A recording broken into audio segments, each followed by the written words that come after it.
Hello and welcome to which one is this now? Oh yes, Literary as Feck.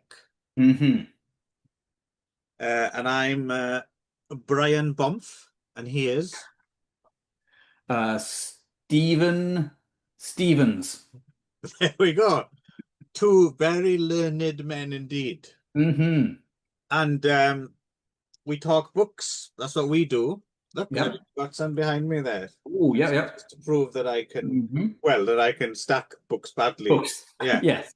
Um, but Yes, so this time I chose something yeah, a bit different, I suppose, something we Yeah. haven't really done before. I I think don't we've know never if done we'll a be going collection. Have we done a going collection of forward. essays? Have we done a collection of essays before? I don't know. Um it's Not interesting like that you not think like of it this, I in think. that. Anyway. I wasn't thinking of it in that way, but you're quite right. It is basically an essay collection.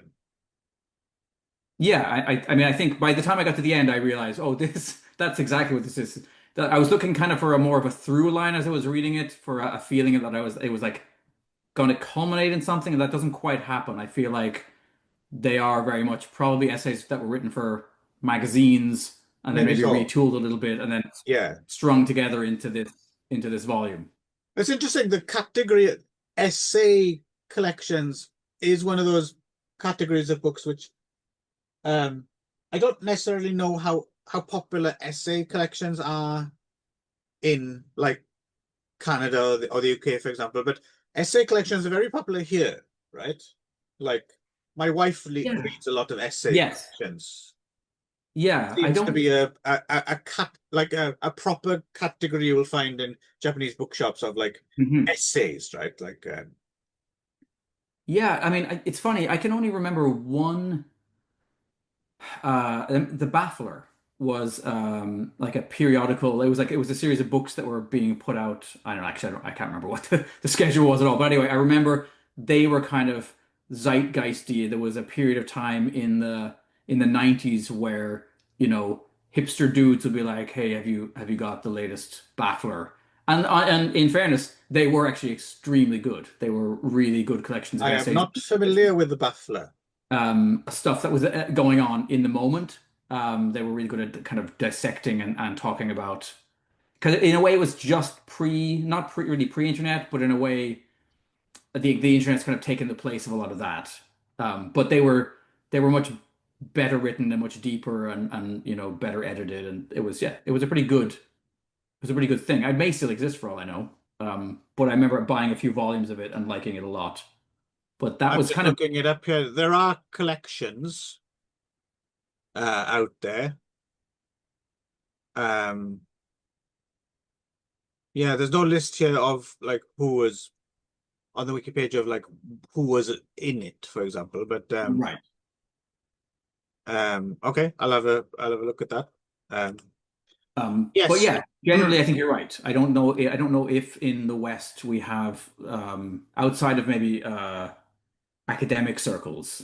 I don't know if there's a popular like readership for essay collections the way there is in Japan. Well, I think there are, but what I mean is I don't think they're necessarily marketed in that. So recently I read finished reading arguably which is definitely an essay collection. It's a collection of things that Christopher Hitchens wrote for like Vanity Fair and various other, Mhm. and that's very Right. much definitely an essay collection. But I don't know if Yeah. I don't know if it's like, I don't know. This might be a dead end conversation, but I don't know if they're like pitched. Do you know what I mean? If they're pitched No, no, that I way? do know what you mean. But I'm thinking now, like, also you're right. Like, I remember years ago buying, like, Stephen Fry had one out. Was a collection of all the things he'd written for, newspapers and magazines and things. Um, so yeah, I guess collections of essays in that way, like the collect, like, or I quite like. There's actually a really good one of George Orwell's Mm. essays, that I remember liking a lot when I was in my late teens. Well, speaking Um, of Christopher Hitchens, he put out a couple of volumes of yeah, like Orwell's like deeper cuts, things that people might not have read before. So The best one, and I would recommend to anyone who's listening right now, find George Orwell's essay about how to make a cup of tea. Okay. It's quintessential reading. It's I've not read that one myself. I was taken aback by because it's not at the beginning. I felt like is this real? Is he like is this all this is going to be? And it really is, and it's really he's really considered it, and his advice is good. It stands the Right, test of right. time. Well, there's also that collection, again, the Hitchens connection is there's that collection of, again, probably essays. I don't know if it might have been written as a book, but Kingsley Amis wrote an entire book basically about the joys of drinking, right? And like Ah, how to prepare different drinks and things. did he write about the joys of pornography as well? Because rather famously, he and Philip Larkin had a long, lengthy written correspondence over their favorite porn that does not apparently, in hindsight, show either of them in a particularly positive light. But They fuck you up, your mum and dad. they do. Yeah, it's anyway, it's a nice kind of blot on both of their copybooks for literary critics to have to deal with. Um, Well, I think the more you know about Philip Larkin and Kingsley Amis and some of them lots, right, the more it's, mhm. yeah. Um, but uh, but yes, anyway, to the matter at hand, Yes, uh, well, that's good because I suspect this will be one of our short episodes. So yeah, any digressions? maybe I've actually got quite a lot of things Okay. highlighted Oh, you have a from the totally book. different cover from the one I got. Okay, this is I think this is the Penguin, Yeah, what is that? Who is that? Penguin version. Don't know who that is on the front cover at all. Okay, I'm assuming it's relevant in some way. Yeah, probably. Let's see if it says actually. No, you think it would? Okay, right. Uh, okay. But yes, anyway, we are reading Missing Out in Praise of the Unlived Life by Adam Phillips from 2013, and proving that I can also be pedantic about book release dates. Released January 2013. Okay. So even if it was all written as a book, it would be previous to 2013. So Okay. fuck you, Ron. So anyway, so Adam Phillips Mhm. from Cardiff, Oh, where he was born in okay. 1954, of Polish Jewish stock. Okay. A lot of And them I think in Wales, do you? what? You got a lot of Polish Jewish stock Well, in Wales? I'm in the diaspora whenever, right? Wherever they could find refuge, right? Hmm. So, um, Makes sense. psychotherapist by trade, I think. Most famous for having translated Sigmund Freud for Penguin Modern Classics. Okay. Also writes for the London Review of Books, Hmm. and has published quite a few books. It is Yeah, relatively I prolific. yeah. So I'll tell you why I chose this book and kind of what I thought it would be before we get into why it's not really that at all, and then how we got on with it. So Okay. I used to subscribe to the Paris Review, Okay. and then I stopped because I think, like most people who read the Paris Review, we actually the only bits of the Paris Review we like are those interviews with authors, right?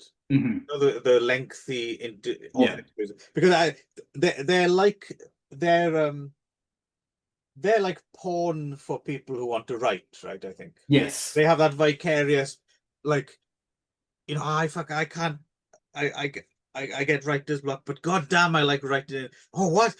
His study overlooks an olive grove, and he writes between 6 a.m. and 10 a.m. every morning and then walks the dog and then it's back. Hmm. And then in the evening, it's reserved for drinking and entertaining or something. Or, it's Yes. something about reading about other writers' writing process, which is very comforting when you can't put a fucking word down, right? You can at Yes. least.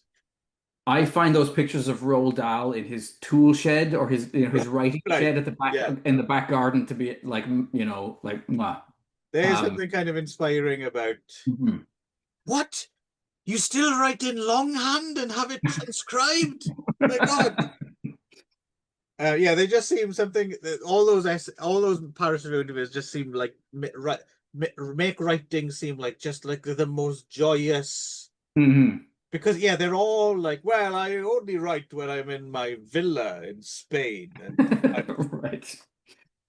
so I can go and take a walk in, Hmm. anyway. So I don't subscribe to Paris Review anymore, but Hmm. I am on their mailing list or whatever. And if you, I would recommend this, sign up to the Paris Review if you're not signed up, Hmm. because, they send you mails or whatever. And I think it's Sunday or Monday, they unlock some of their back catalogue, Okay. often in the form of the author interviews. Okay. So yeah, so one Sunday or whatever, I'm in my cups and the Paris Review thing comes through. I have a look, and sometimes it's just a fucking poem or something. Hmm. But occasionally it's an author interview. Like they recently, I think they unlocked. They do it with their most recent. Like they unlocked. So recently, they did a really lengthy interview with Hanif Qureshi. I don't know who that is. Since the guy who wrote Buddha of Suburbia and Okay. My Beautiful Laundrette and Okay. yeah, who's now like incapacitated. He's got some kind of he's ill and so anyway, and Okay. um it was an interview and that made me actually think, okay, we probably need to read some Hanif Qureshi at some point as well. Hmm. But anyway, yeah, this it happened to be Adam Phillips's Paris Review Okay. interview. I'd never heard of Adam Phillips before in my life. So I'm Hmm. I'm reading through this interview and I'm thinking, oh, this guy's really interesting. Like he talks a good game, and he was talking Hmm. about psychotherapy as sorry, yeah, psychotherapy and It's a great Ramon song. I mean, yes, and Sigmund Freud, and he talks about Blitzkrieg Bop, and he talks yeah. about like I don't he's just he's one of those people who's very good at articulating in a way that I can understand, like the value of something like that, but in a very realistic Hmm. way. Like he wasn't promising the moon or this will save your life, Hmm. anything like. But it was just the idea of just somehow just talking through things or just looking at things, and then I very much had the strong sense of being at peace at what you're not or what you haven't achieved, if you see what I mean. Right. Hmm. Hmm. And Yeah. actually, if you kind of break down those components as what success means or what that actually is, like, and particularly he was talking about there's a segment of the interview when he is talking about this notion of, well, imagine all those, parallel lives or forks in the road that you Hmm. haven't taken, Hmm. and you're always thinking, why I well, let's actually kind of think about them, and maybe the greatest value in them sometimes is that they offer a peek at something that actually maybe would not have been for you at all. And Hmm. then Yep. you should flip it's not like, you shouldn't be jealous of your own self for something you didn't do. You should kind of, Yes. yeah. So I thought, oh, this is really interesting. And even though I'm not a self-help book kind of guy, and Hmm. I feel relatively in control of my and I don't often feel like, oh, I wish I was, like everyone else. I think I have a healthy dose of, you know wishing I was more accomplished in some way or something like Sure. that, right? Yep. But not to an unhealthy degree that cripples you from getting on with things. Right. Yeah. Hmm. So and then I found out he wrote this entire book, Missing Out, in praise of the unlived life, and I thought, oh, that's interesting because it's not a self-help book, but I can imagine reading a philosophical book of what turns out to be essays about this could also work as just to Hmm. train your brain to think in that way, like Right. to take, things that you haven't done and take them as a tool or just, look at things in a slightly so you're slightly less down on yourself maybe for having not done certain things. Like, Yes. yeah, Yes. So it's funny. I mean, I mean, I think we'll talk about this more deeply when we get to chapter by essay.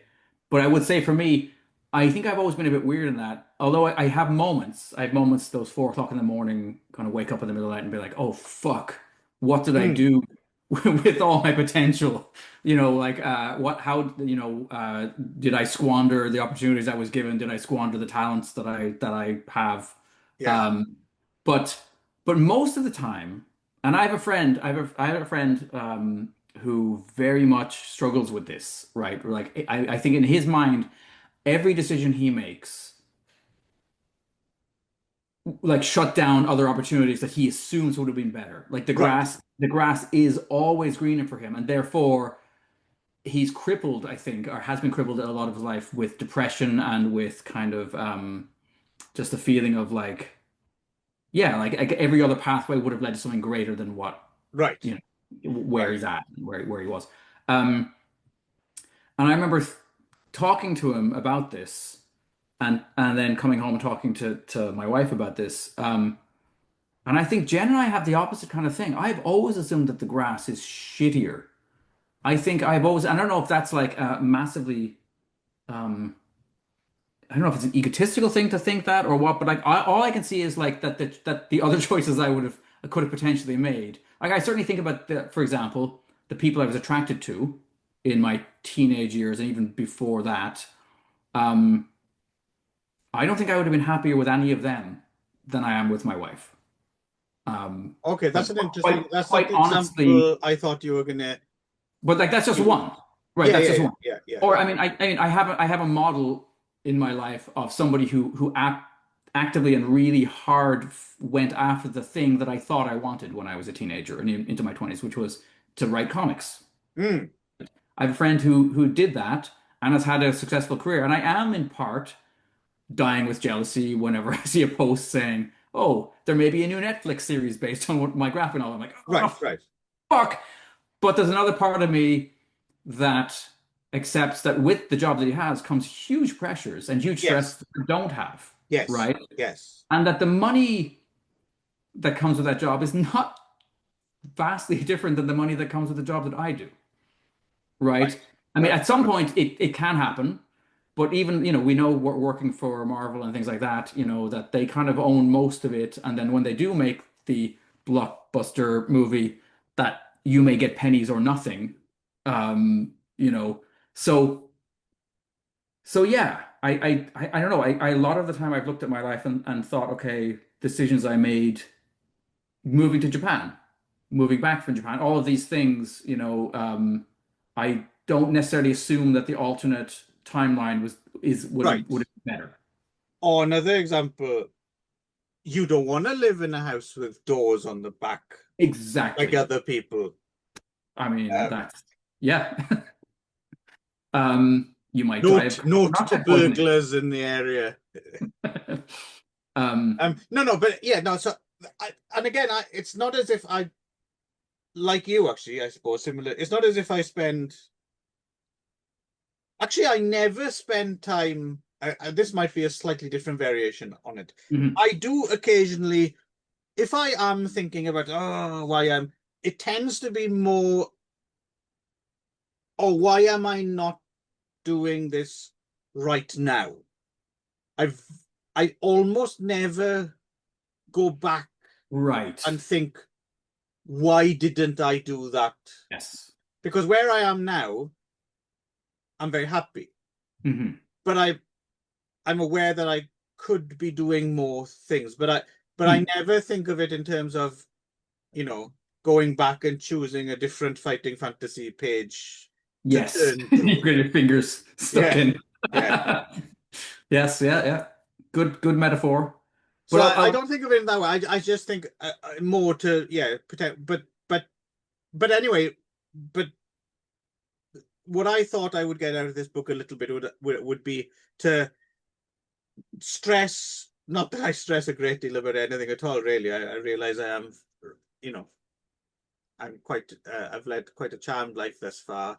he was Compared a hale and hearty fellow, was Clive. compared compared to many, but um, but what I mean is, I just thought, oh, it would be nice to have a kind of, I don't know, I not like a steps or anything like that, but Mhm. just a world view where sometimes the kind of, if a dark cloud came over, which happens, I don't know, once every Yep.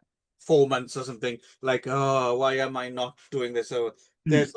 there's like a way of looking at it that just is a bit more positive, and Mhm. because in general, I tend to think you're probably where you are supposed to be. Like I can think of a few examples. I won't mention what they are because they're slightly dodgy, but there have been times in my life where I definitely could have gone this way. Yep. And also I know I could have been really successful at that particular thing as well. Yep. And it would Hmm. have been uh, a road that many people, I think, if presented with it, would have gone, wow, what a bacchanalia of Hmm. delights this Hmm. would be. And I didn't. Yep. And amazingly, to this day, I'm still fairly convinced that I did the right thing. Yep. Not in any moral way, just actually, I Mhm. genuinely For think, yourself. yeah, I probably Yeah. Yeah. would have at some point flamed bright for a little while, but Yep. burnt out very, very, very, very quickly. Yep. Well, I think there's the book definitely does delve into some of, oh, hello. Hello, you. What a cutie. Um, so do you think cats live with this? So I have a quote right from the beginning, actually, which did jump out at me, which kind of speaks to what you're talking about.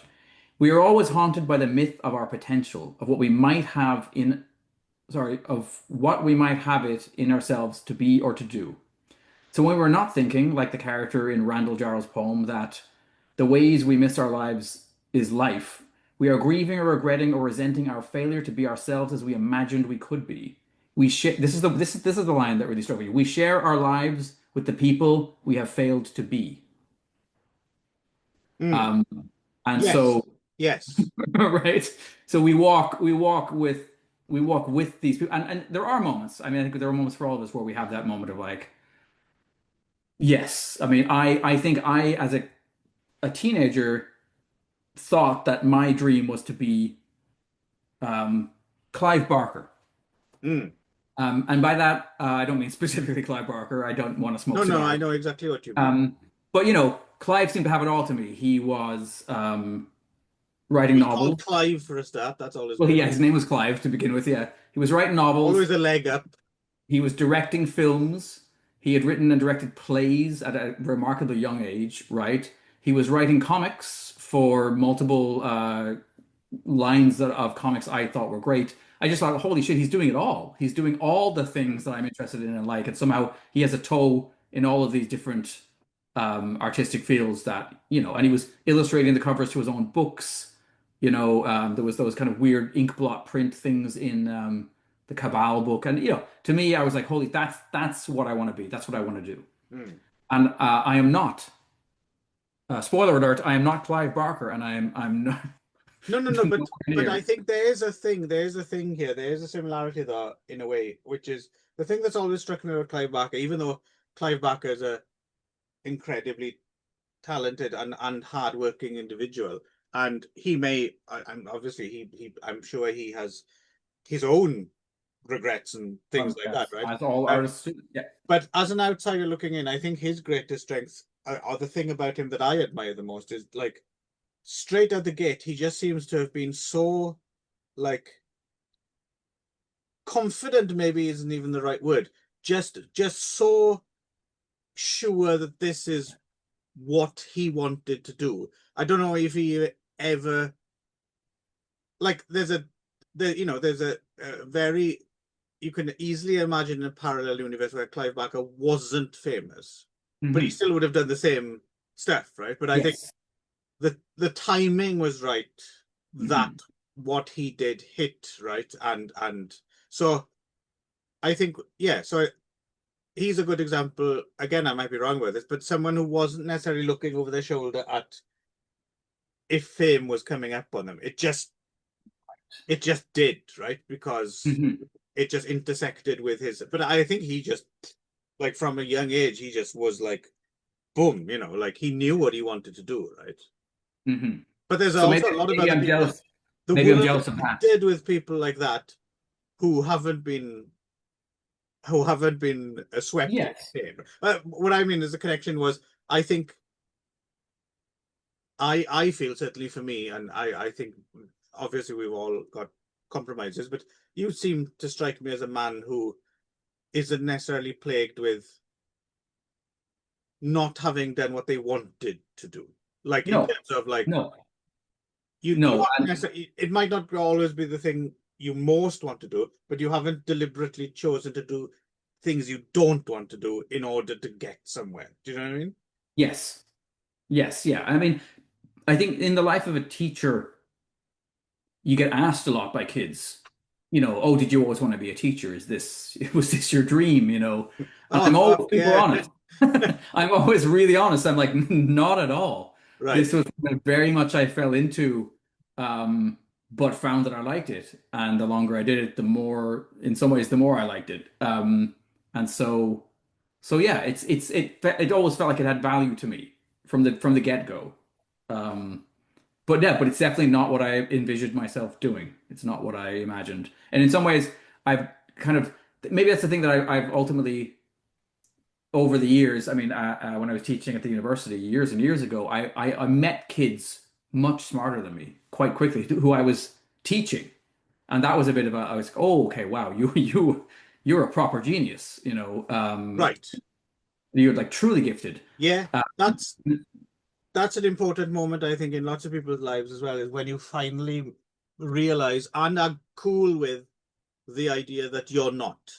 Do you know what I mean? yeah, When you're growing but up, you but always think like, yeah, I'm probably a genius, probably. And yet, and then at a certain point, you just have to, you know what? I'm not, and these right, other people are, and yeah, actually, that's okay. I don't yes. mind not being a genius. It's fine.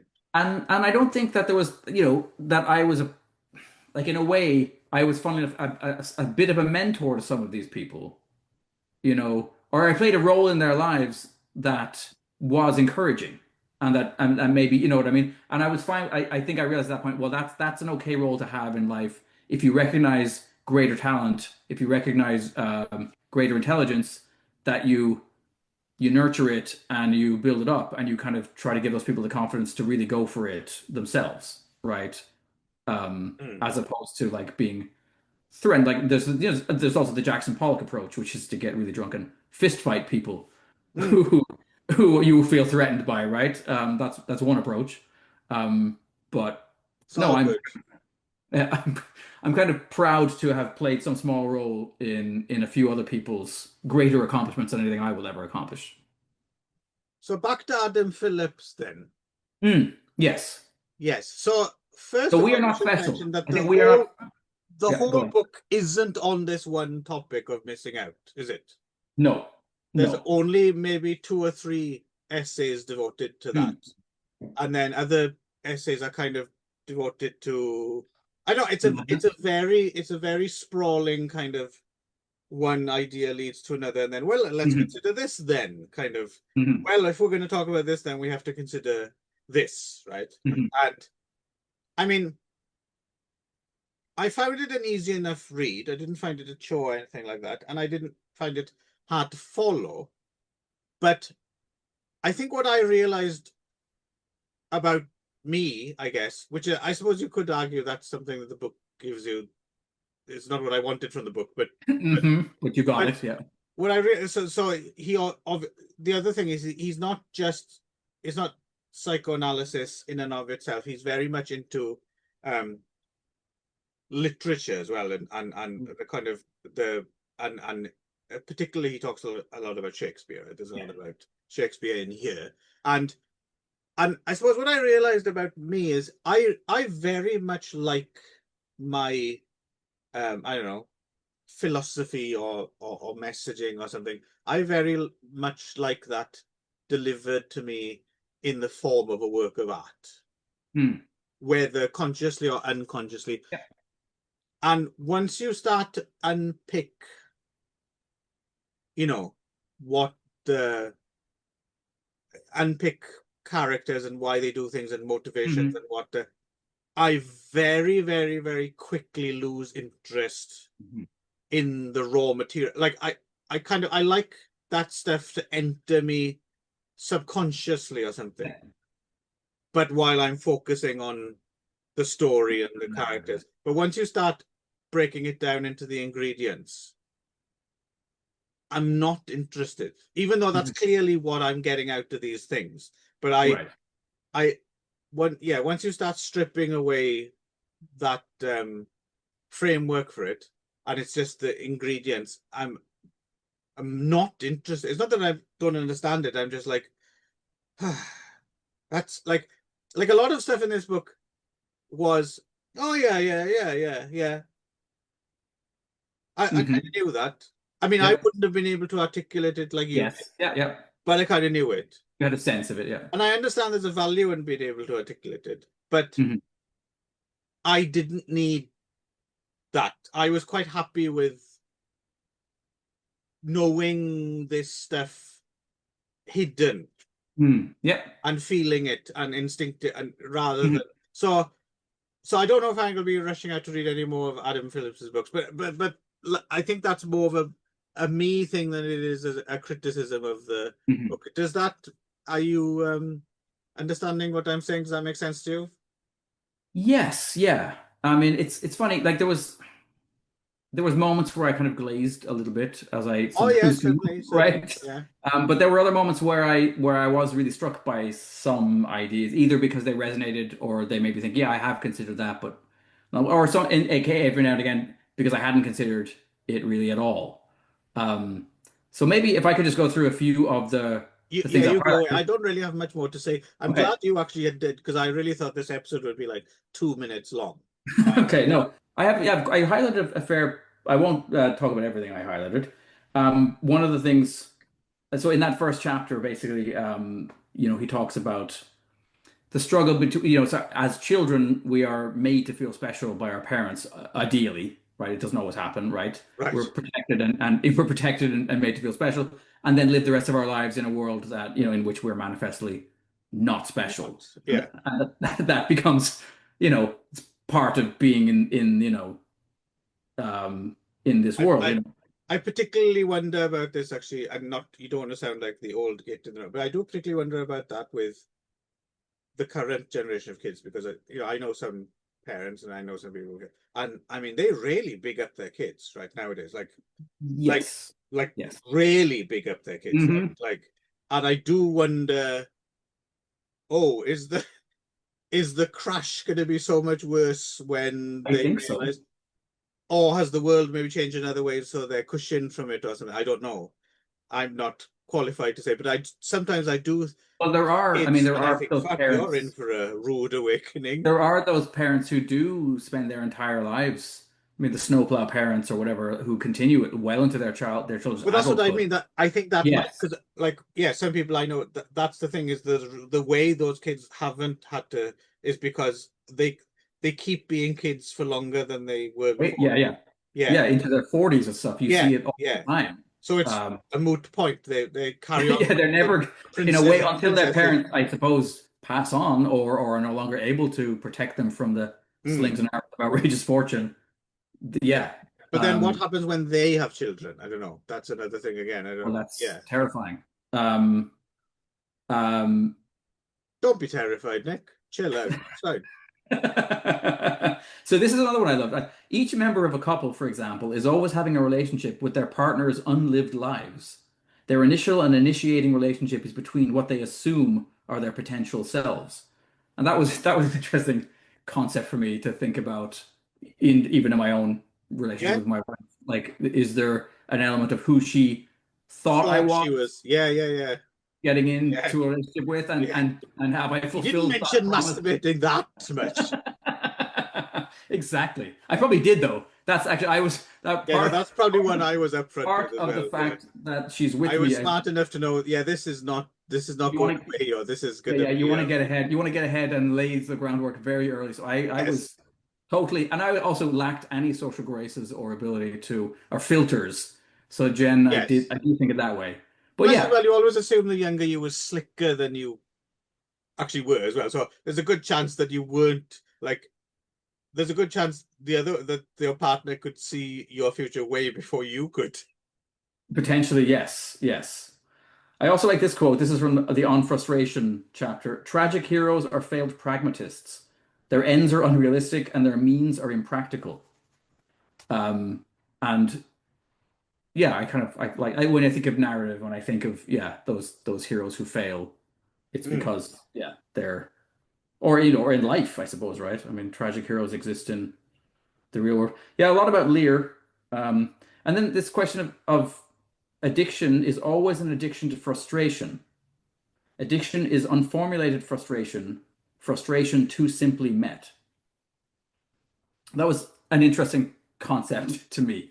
So, like the idea being like, well, I mean, he says at one point other people only become real to us when they frustrate us. And I was thinking about that in terms of like I was thinking about high school. I was thinking about the people I went to school with and how many of them really were really people to me, as opposed to just background noise, Mm. right? And in a way, everyone you develop a relationship with, there's always an element of frustration in there, whatever that is, whether it's because you want them to be something that they're not quite, or they want you to be something that you're not quite, or no one's ever gonna you're never gonna have a perfect relationship with anyone. The Whether it's things that you have become known for is that you Sorry, were one of the architects I do of Project apologize. 2025. And What's going on? one of the things that was noteworthy during the campaign was that President Trump Well, really the fucking thing's distanced. frozen now, so there we go. Okay. Well, I mean, I've recently been talking to Jen about how that orange sack of shit seems to ruin everything at this point. Yeah, Like his even sneaked tentacles, in here. yeah, somehow he managed to invade our little literary podcast there for a moment. So there's a related quote here, again about this idea of like that, something is only real to you when it frustrates you. However much you've been wanting and hoping and dreaming of meeting the person of your dreams, it's only when you meet them that you will start missing them.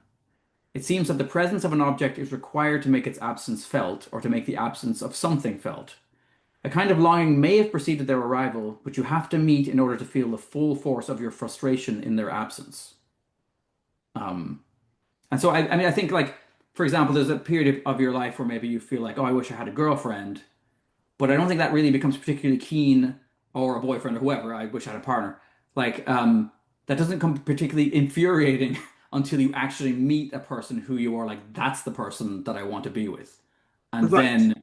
then you start to, well, depending on how your brain works, if it's like me, uh, you get really creepy and stalkery and unpleasant when you're a teenager.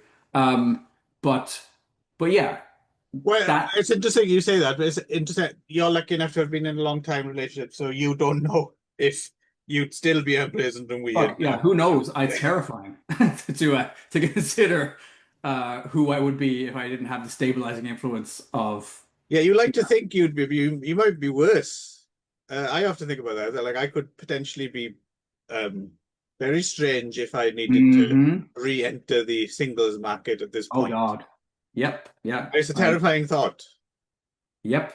I don't like the idea of oh no, that gives me the creeps. Can you imagine that having to like fuck no, I can't even. I don't know No. where you'd start nowadays. I suppose you'd start Nope. an app, wouldn't you? Yes, some Tinder or Grinder or whatever. Right. Yeah.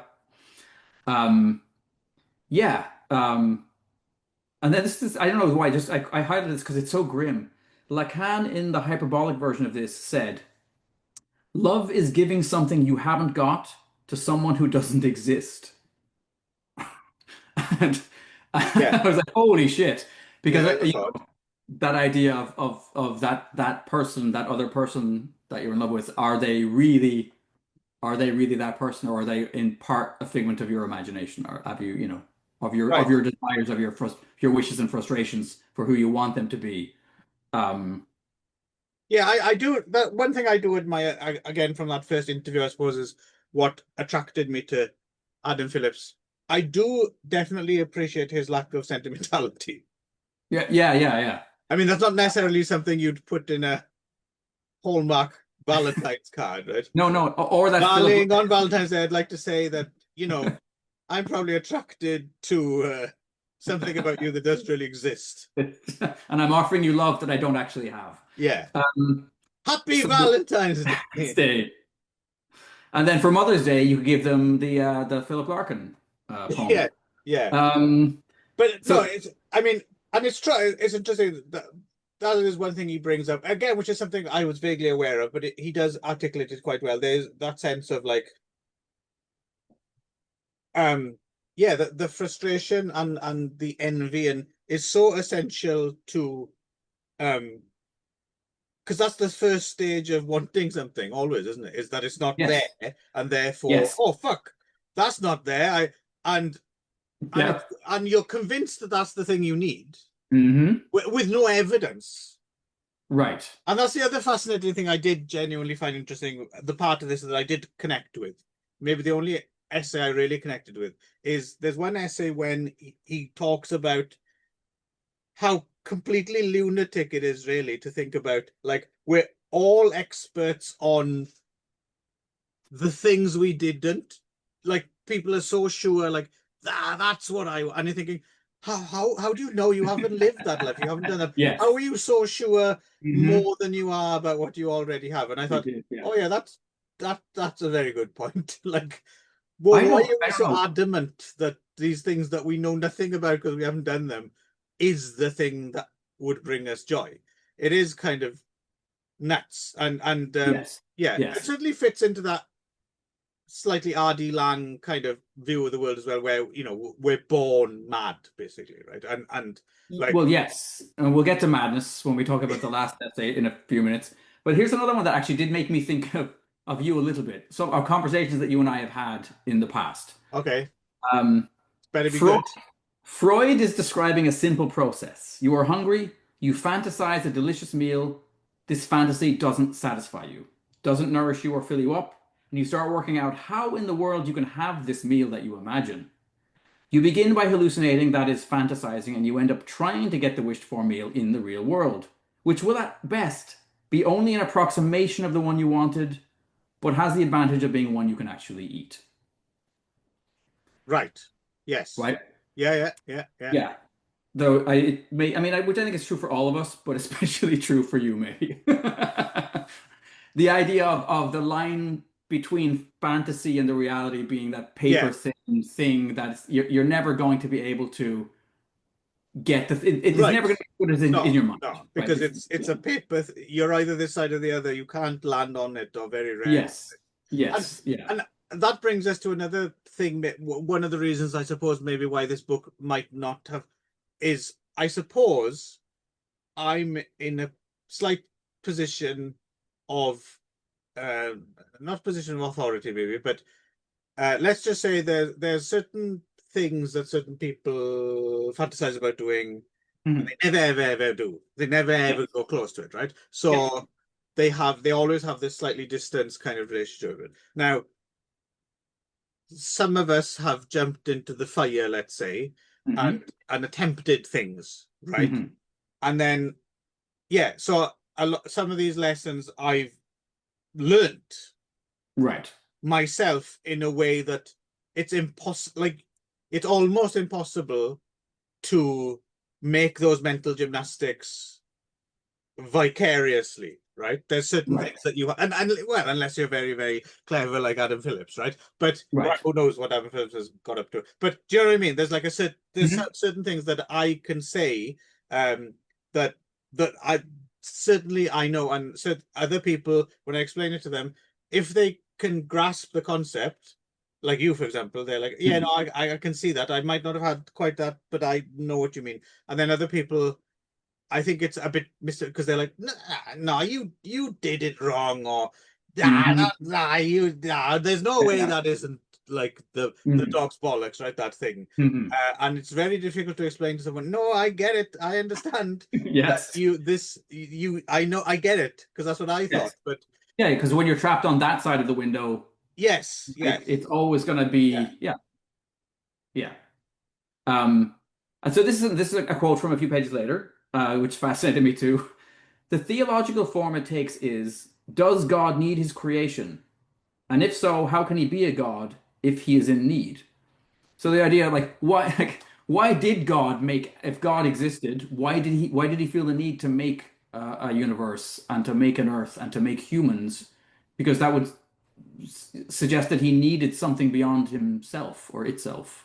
Why do people play Warhammer? It's not necessary No, to living. Yeah, but fair enough. some people seem to get joy out of it. But it's, I guess that's Hmm. the closest we get to creating like a world, right? Like, in a godlike way. Yes.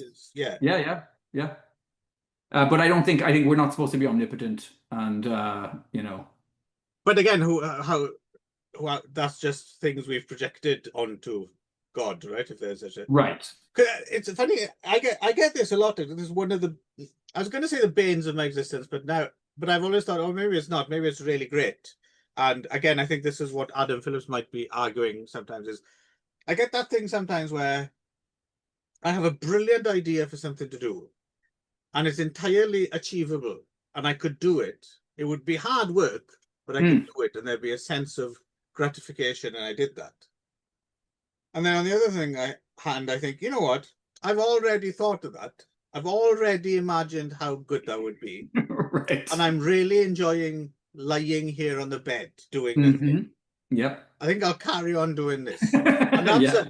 that's like and I often think I don't necessarily think that the lying in the bed is the bad thing to do. Hmm. Like sometimes I think, shit, Yeah. why didn't I do the thing? Yeah. But I'm Yeah. thinking sometimes maybe no, you probably made the right choice. You don't really like what is, you know, Yes. what is ambition? Like who Hmm. the fuck are you trying to prove it? If you're happy lying down, like do you have this? I talked to my friend Steve about this. He has this. Hmm. I'm wondering if do you ever have moments like, I don't know, let's say for instance you don't have to get up and go to work or whatever on a weekend or something, and you're lying in bed and you just feel fucking amazing. Like from head to toe, Hmm. you're like, and you wake up and you work and you roll and Hmm. it's not just about comfort. Like anything in the known universe can drift into your head and go away again, and you're just at such peace, and oh, this is actually bliss. Oh, this is like nothing special is Hmm. happening, just bliss. Have you experienced this? Yes. Yes, I Yeah. have. Aren't Yeah. those moments just fucking amazing? And why should we think about it? Like, so you curse yourself, why didn't I? But if you think about it, no, enjoy that. Really enjoy Hmm. that. Don't Hmm. get Hmm. up and Hmm. go and put the bins out or something because you think it's the thing you need to do. If you're in a state of bliss, why Hmm. the fuck would you not give in to that? Right. Yeah, no, I understand. And um there's certain people who I really feel are like almost avatars for that, like, nothing is ever enough. Or like some early disappointment has led them, or some unfulfilled need, or some need unmet has led them to just be like, and I do think the president of the United States of America is an example of this, right? Like somebody who doesn't seem to um ever be satisfied and can't be satisfied, right? Like I Right. just, you know, William Shatner, I think, is somebody like this. Everything I've ever read about William Shatner leads me to believe that the initial disappointment of the show being canceled led to the rest of his life feeling like he didn't succeed, and no amount of success after that in any field has ever made up for that early feeling of like, oh, I wasn't good enough. The show got canceled, to the point where he wrecked almost every personal relationship he had on the show and beyond it, just because he was just so single-mindedly focused on he's still working. He's still working. He's like 90 something. He's still on TV, still Being in hosting a TV space. show. Yeah, yeah, he's still out there. His 5-year mission has been extended.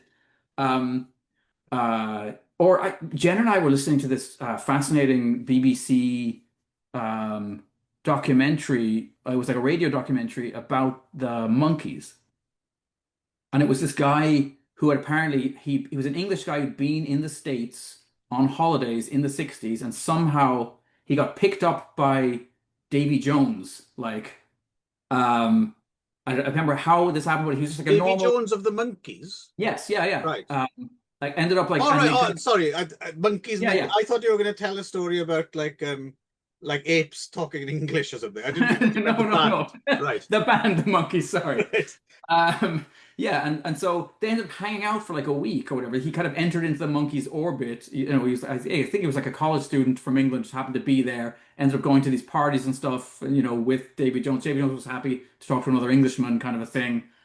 Went back and then so they were meeting again after like 50 years or whatever, on this show and talking about this time, and what came through loud and clear was Davy Jones was raging, like just full of anger about the monkeys, about how still simmering with rage over the Hmm. way they were mocked in popular culture about, they're not playing their instruments thing, and then about the breakup of the band and angry with what's his face, the guy with the little beanie.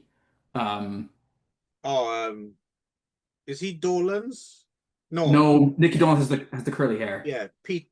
Not Pete either. The other one, Mike Oh, Mike Nesmith. Mike Nesmith. Yeah, Nesmith. Right, the there guy we who go. went on to film produce Repo Man. Yes. Yes. Yeah, just still like, and Jen and I were listening, and he couldn't, like, no. This other guy was trying to tell him, like, no, like you've done an incredible thing. You've made like an absolute mark for the rest of, everyone knows who you are. Everyone knows those songs, and he was like, no, like basically I'm a failure. Like I'm like washed up. Just he was just and just this feeling of like, yeah, all the wrong paths taken. Like I got to this thing early and then I lost it, and I've spent the rest of my life trying to claw it back, and I can't get it back, and I'm just gonna die fucking miserable and angry. And me and Jennifer's like, wow, wow, that was depressing. Like what an amazingly depressing thing for the BBC to put out there into the world. Um, But it is but interesting though, because you do realize it is like, yeah, it is all relative to your own brain chemistry, right? yeah, yeah. Regardless of the level of fame or notoriety or anything that you get. If you like anything, if you can't, everything's got to go through here. That's the thing, right? Everything. Yes. Yeah. So if Yes. You're here right. isn't working properly, Yeah. then Yeah. you're Yeah. not gonna get It goes in your anything. eyes. It comes in your ears. It comes in your nose. But yeah, you're right. In here, where in the Nick, in my CPU. defense, I never came in your nose. I was always careful. Well, there was the one time when I fell asleep after I had too many That was cans of just a tea on lark. it. Ah, it cleared the sinuses out quite well though. Yeah. They actually sell them here. They have these navage systems where you mix saline solution in water and then pour them into your nostrils. So basically, you are, um, Yeah, you no, know. I use them every now and again. They're Yeah, I good mean, for, yeah. it's pretty similar, probably a bit less glutinous. Um, okay, Okay. so here's another chunk of the book I liked quite a bit, actually, and it was the section on getting it. And so he starts with humor, right? Like the feeling. This sounds like a Oh, 80s it sex comedy, isn't it? totally Getting it. does. Yes, This summer, the he kids does. of Somerville High are gonna be getting Getting it. it.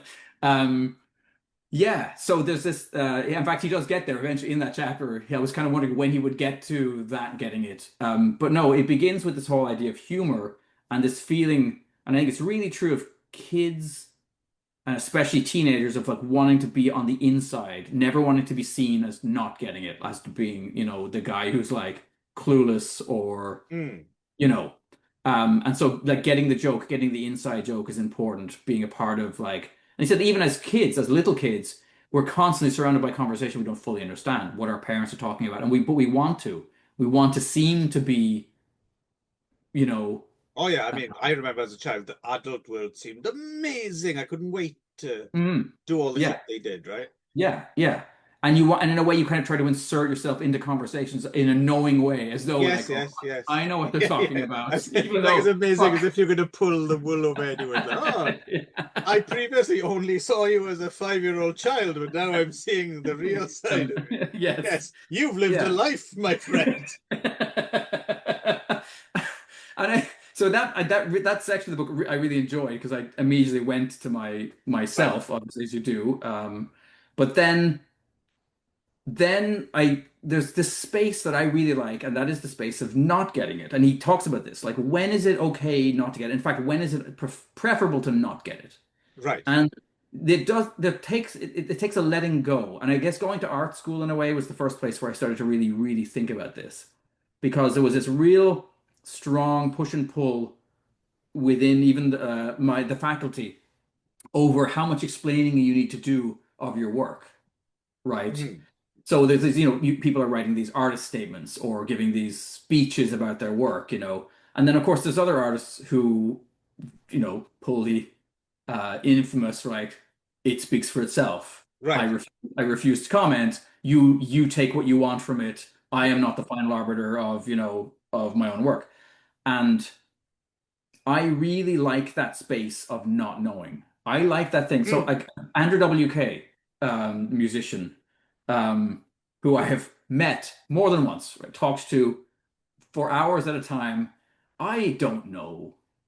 I Right. have never known and I don't want to know. Right. Right. Right. Right. No, no, Right? no. I I know don't, exactly what you mean.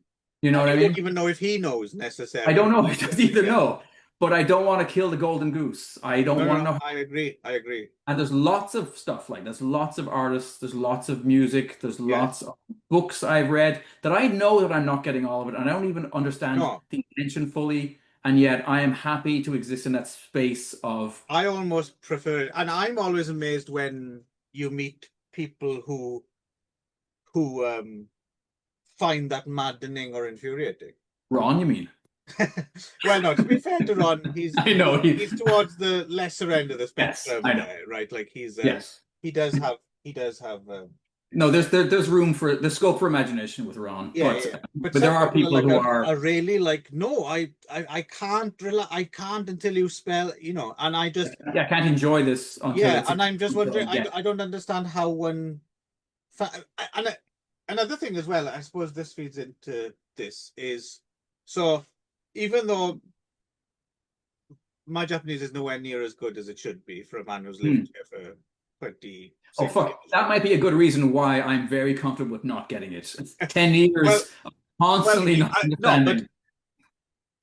I mean, yes, your Japanese was shit. Don't get me wrong, It is but non-existent. but relative to my length and how much I'm wondering if I might be even worse in a way, like how much I should know. But the thing is, even though I'm slightly overset, I do kind of get what's going on most of the time. However, it's very easy for me to tune it out as well, Yep. like because Yep. so a good example of this is, for example, if I'm on because like English is the default, right? Yep. So let's say, for instance, I'm on a train in Japan and I'm reading, and there's not that much chatter on a Japanese train Mhm. anyway, but there are people talking around me, and if I decided to stop reading and listen, and I could Mhm. earwig on the It's the conversation, gist. but it does Mhm. basically just become chatter, right? And Yes. I'm trying to avoid any chattering Mm. Chinaman Yep. That's a good stereotyping, idea. Yeah, yeah. but you know what I mean. Yes. It's all clattering of chopsticks, It's background noise. Yes. and yes. But as soon as someone gets on the train and speaks English, like Yep. that Yeah. chisels its way into my ear, Mhm. and I can't because I Yep. immediately I'm hearing everything that person says, Yep. and so it's the ability to tune out, right? You can So get it back, by the way. You can get it back, but you have to come back for a while. yes, It yeah, takes a but I while. like. But I like that. I like the fact that I can tune out, and I like if I can choose to, I can be in a little bubble of my own ignorance. Yeah. That's like a nice thing to have, which I think if you lose it, that's when you realize, oh, I like that time when I didn't kind of, Yeah. because again, you can project and you can reach some conclusions that are not necessarily true, but Hmm. but more to your satisfaction than what the truth might be, which Right. sometimes is, what you want. Right. Um, yeah, no, no. As I said, it took me a while, but I was able to refine that after getting back here, but it took years before I could tune out Tune out conversations around English, me. right? Yeah, because yeah, you're right. The whole 10 years I was in Japan, it was, and also it was just the general experience of wandering around, and it felt like somebody had suddenly just stepped in front of me and held up a mirror in my face. There's something always jarring about another Caucasian because it immediately made me realize how out of place Mm. I look, right? Which is a slightly lost thing.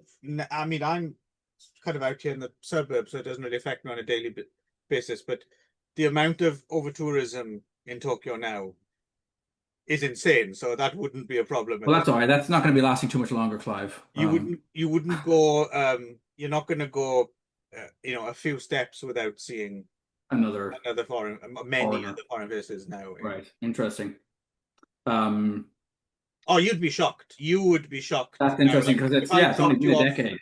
if I dropped you off in like a major hub like Shibuya or Shinjuku or even some lesser ones, your jaw would probably drop the floor into fucking hell. Where are all these gaijin coming from? They For didn't used to be foreigners. here. Huh. Um, and then this is another thing that I quite like. There's a section here he's talking about a poet. Um, and so But I what? mean, Sorry. he's talking about a poet. Oh, okay. And I mean, poetry is an interesting thing because poetry is exactly that thing that some people find tremendously frustrating because poetry often leaves more to the reader, right? Things are less spelled out, things are, um, This is one of my slight Achilles heels is um I don't have a deep appreciation for poetry, apart yes, from a few yes, and examples. I am kind of the same way. Although I wonder if I came back to it now, having opened up more space in my life for not knowing and not fully understanding, if I could enjoy Yeah. The that thing about more. poetry in a similar vein to like a short film or something Hmm. is its lack of utility, isn't it? Which is also what's great about it. Yes, you're Like right. you go to the cinema, you see a feature film. Mhm. You don't go and see a short. Like you're not going to go to this. So you'd never see them unless you go to festivals or you see a collection of shorts. Yeah. And it's the same with like you don't sit down to right. I'm going to read a poem. Right, that's done. I'm done. Yes. But again, that's the joy. Mm. It's like theater as well. Is that the ephemeral quality of it is what drives some people to go, Yes. like, I can't. But also, that's what's awesome about it. It exists for a short period of time and then it's gone. I saw, speaking of that, this is not connected at all, but I saw The Lady in Black, which is one of the, I mean, not a version that was on like Broadway or whatever, but it is the longest, I guess it was like It and the Mousetrap are the two longest You mean the running. woman in black? Woman in Black, that's it, yes, yeah. Very M.R. Jamesy Yes, kind of, yes. almost it touches of Lovecraft in there. I'm Um, blanking on her name now, but yeah, it's a novel originally and then yes, adapted for yes. the, Good but novel. Good, anyway. good. Very much an M.R. James pastiche, actually, the novel. Yeah, and I saw a great performance of it here on the island, out in a little like rustico village. Every year I go and see. They always mount something impressive, but this year I thoroughly enjoyed the whole thing. Um, And it's just Speaking two of two Ron actors. again, I think Ron has done Oh, Woman in Black like in a theater in the round version, I think. okay, Yeah. and it's just two actors, which is Yes, the other amazing thing yes. about it. Like basically taking on one of them. Anyway, well worth seeing. Um, And it was kind of funny because I've been watching these speaking of short films, I've been watching some short films lately and realizing what their utility actually is. That they do something Oh no, different, I mean they do you have, know. you know what I mean, though they don't Yeah, have no, like an yes. obvious kind of, But I mean, for me too, I think you're right, though. I don't often seek them out, no, me right? neither. You want something that somehow meteor, but then they can do certain things, and they do that short story, especially that short horror story. In fact, I think that one of them might be the best Lovecraft inspired thing I've ever seen. One of what?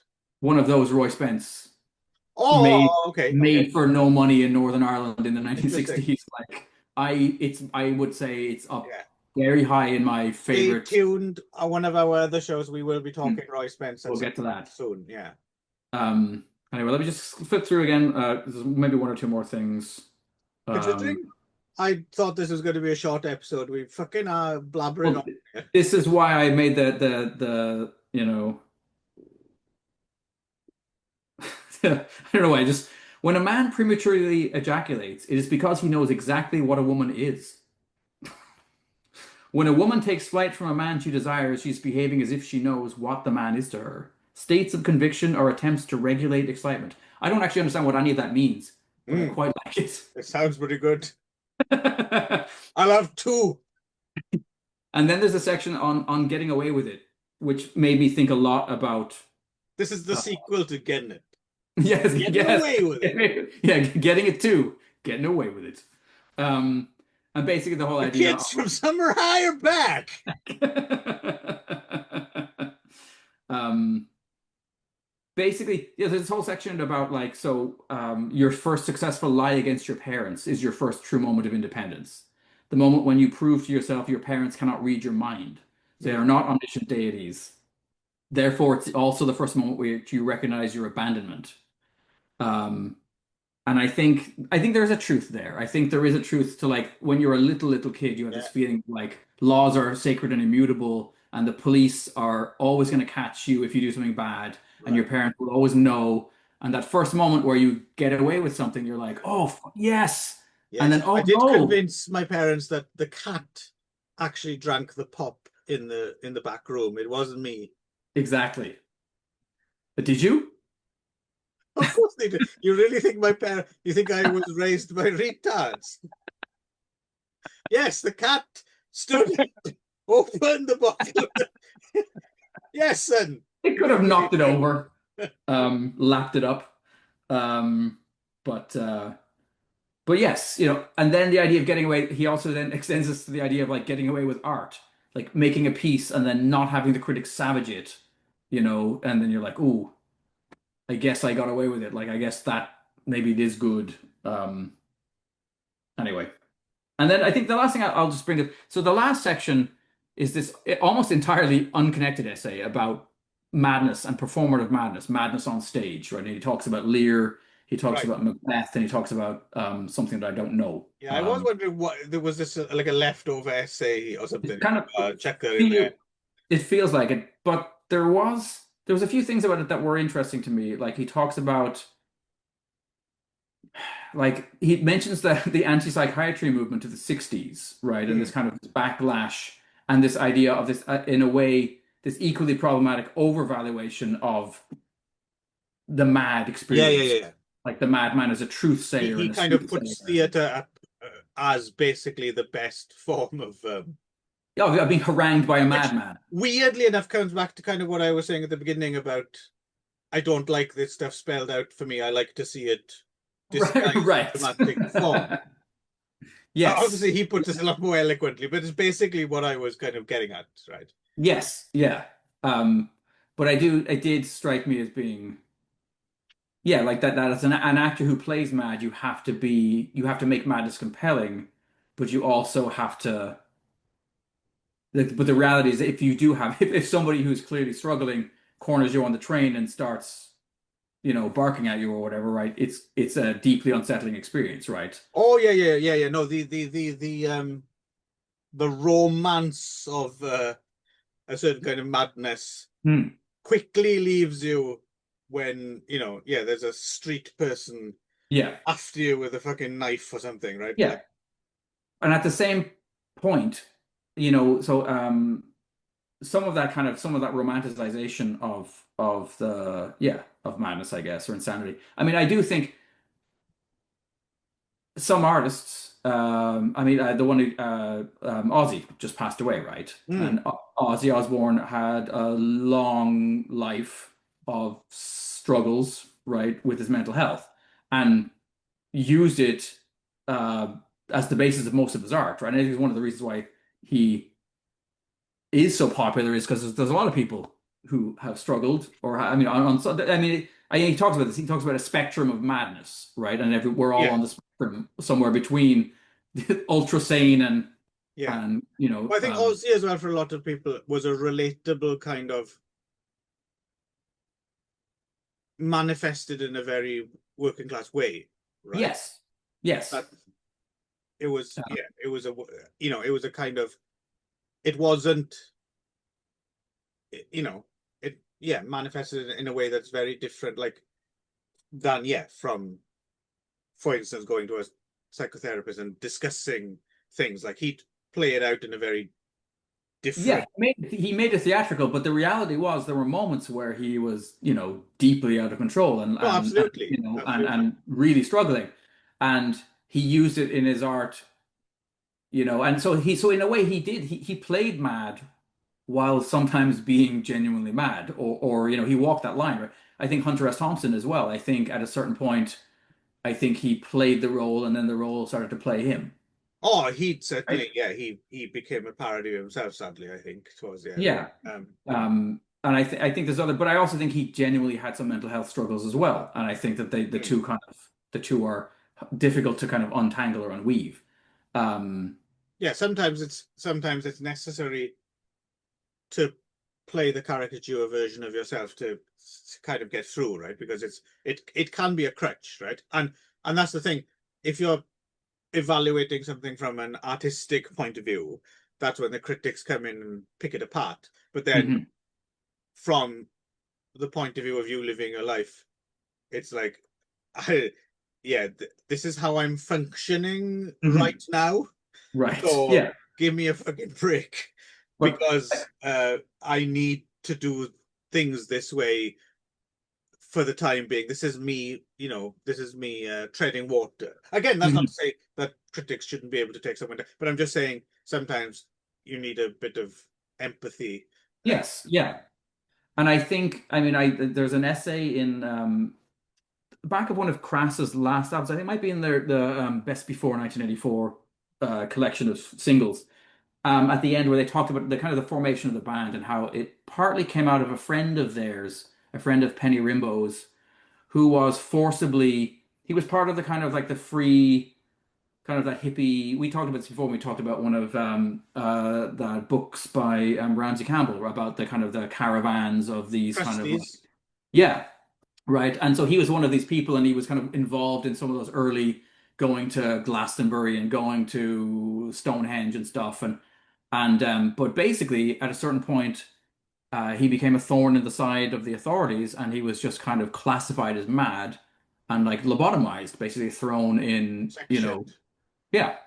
And in a way, that sort of was the foundation of Crass. They were like, sometimes when you speak your truth, the people do listen, and they decide to you know, basically kill you, right? And I think there is this kind of when like what is madness? Is madness is madness the wholesale extermination of peoples, right? Which we have done. Um, Well, yeah. I mean, Also, like it can be like that, but also it can be just something that makes life slightly uncomfortable for people around you. So they yes, slap you with that, and because yes, you're yeah, mentioning, because I think that's from reading. That kind of seems to be what happened to Lou Reed early on, right? oh Was yes, yeah, exactly, he acted yes, out, but I don't. I mean, he didn't seem to be necessarily like a threat. I don't think, but he was problematic, right. and yeah, he was But going I through. mean, madness takes many forms. Obviously, I see certain, the major thrust of kind of whatever this is, late stage capitalism seems like madness to me. Like like Oh yeah, the planet is close to dead, and we are fighting all of these like we're yeah, we're chasing these bizarre. I don't know. It just the it real there's issue is trans toilets or something. Like, what exactly the that's fuck? I mean Yeah, exactly yeah. right. And I'm just like what the fuck. But yeah. Anyway, Anyway, right. Let's yes, stop talking. we should cut this off. Well, we're done. But we yeah Bloody we hell, that went on longer than expected. But I'm glad, because not. I wouldn't say you got more out of the book than me necessarily, but you seem to have I just highlighted some of engaged it. with it to a greater degree than I did.